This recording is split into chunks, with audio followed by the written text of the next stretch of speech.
Okay, welcome back to Physical Science Online.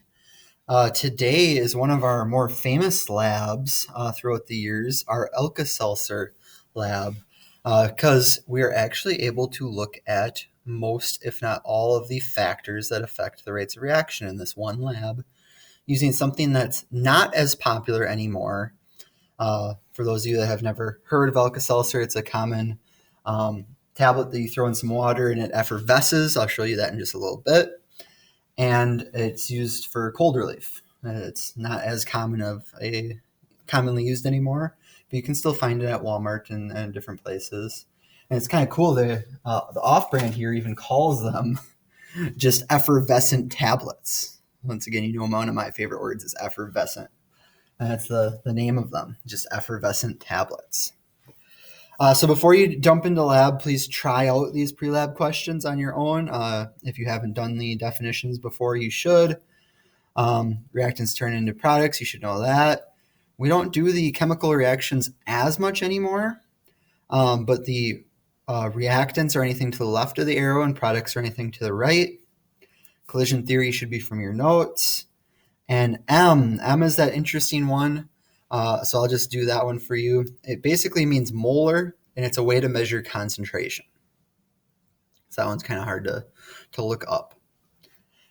Then for your predictions today, you really should do these in your head. I know it's hard to draw in Google Docs.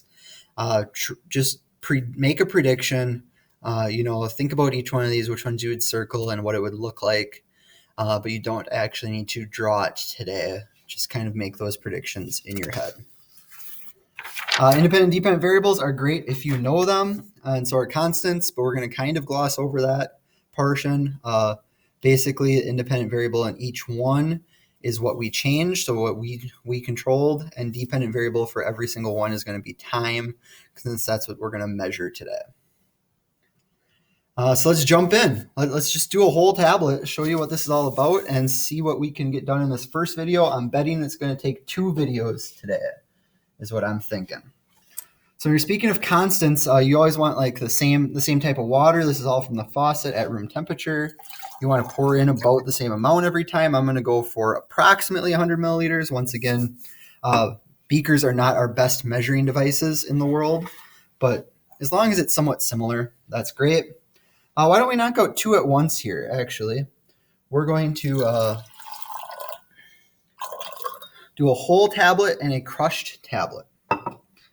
So, oops, I got some water on my tablet. See, it's effervescing, so I'm going to throw that one out because it's now a little bit ruined.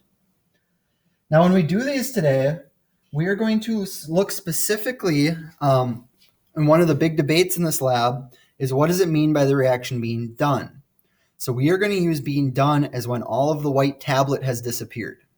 That's what we're going to use as being done, not necessarily exactly when it stops effervescing, because it can keep effervescing for a long time. So let's do this one. I have a crushed tablet in my packet here and a whole tablet. You can start your clock by using the timestamp on here, or I'll actually get a timer going as well. Ready, set, go. Oops. Couldn't even get all the little crushed pieces out. It's still going to be fine. So I'm running an approximate timer on my watch. You can use the timestamps. Remember, this is our whole tablet. This is our crushed tablet. So if I crushed, it was crushed into small pieces. It wasn't exactly powderized fully. I think I have to do that later on. Oh no, I will do a powderized one later on too. Sorry about that. So we can see that this whole tablet is still pretty fully formed. The little pieces are almost gone though. After about 40 seconds, her little pieces are gone.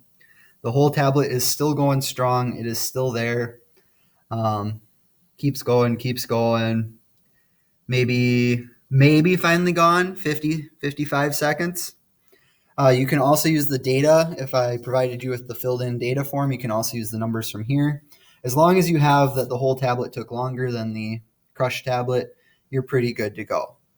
I'll meet you on the next video. Since that was a good introduction, the next one should be more data filled.